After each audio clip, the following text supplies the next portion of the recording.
Bismillahirrahmanirrahim. Assalamualaikum warahmatullahi wabarakatuh. Alhamdulillah. Alhamdulillahirabbil alamin. Alhamdulillahi wassalatu wassalamu ala Rasulillah Sayyidina wa Maulana Muhammadin bin Abdillah amma ba'd. Bismillahirrahmanirrahim. Qala ta'ala bil Qur'anil Karim. A'udzubillahi minasyaitonirrajim. Bismillahirrahmanirrahim.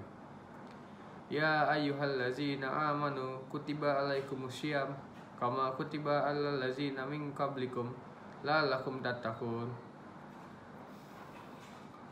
Puji dan syukur alhamdulillah kita panjatkan ke Allah SWT yang dengan sifat Ar-Rahman dan Ar-Rahimnya kita semua masih diberikan umur, kesehatan, dan waktu sehingga kita masih bisa bertegur sapa walaupun melalui media yang terbatas karena keadaan saat ini. Tak lupa kita sampaikan salam dan salawat kepada Rasulullah Muhammad SAW yang dengan kuasa Allah SWT dan pengorbanan yang begitu besar dari baginda Rasulullah kita dapat menjadi bagian umat pilihan hingga akhir zaman kelak. Amin. Di awal pembukaan tadi, izinkan kami mengutip salah satu ayat yang sangat melekat dalam ingatan kita, terlebih ketika bulan Ramadan menghampiri kita, bulan penuh kemuliaan yang selalu kita tunggu dari waktu ke waktu. Masih banyak dalil atau dasar lain yang menunjukkan keutamaan bulan Ramadan, kewajiban kita sebagai makhluk dan janji Allah SWT terhadap makhluk yang bertakwa.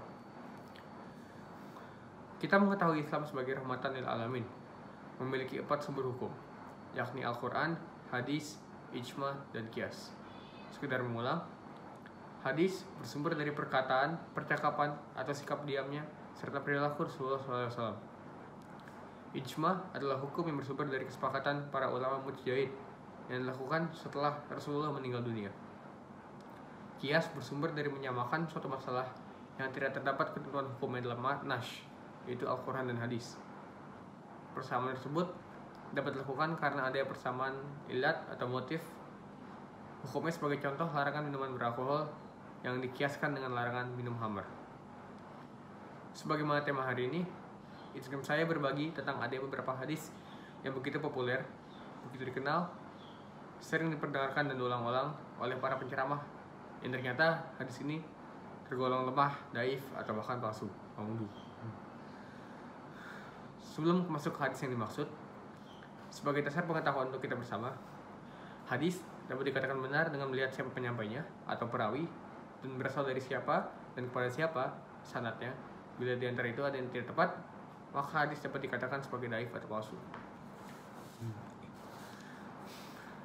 Di sini saya akan mengangkat beberapa hadis yang sangat populer yang kemudian disepakati dan digolongkan para ulama sebagai daif atau palsu. Yang pertama,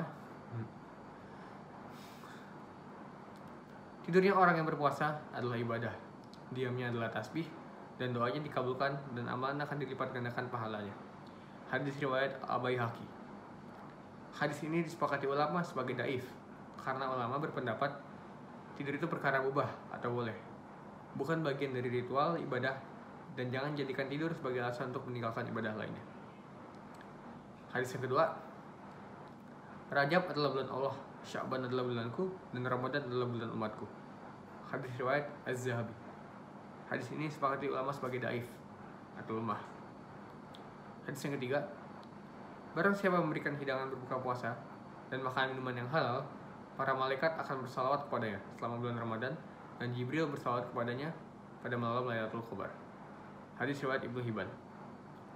Hadis ini disepakati ulama sebagai daif karena hadis yang benar adalah siapa saja yang memberikan hidangan berbuka puasa kepada orang lain yang berpuasa, maka ia akan mendapatkan pahala yang sama dengan orang tersebut tanpa mengurangi sedikit pun pahalanya.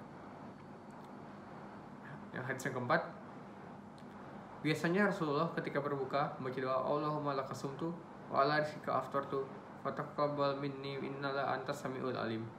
Hadis riwayat Abu Daud. Hadis ini disepakati ulama sebagai daif karena sanadnya yang lemah. Apalagi doa buka puasa yang tersebar di masyarakat dengan Allahumma lakasumtu juga.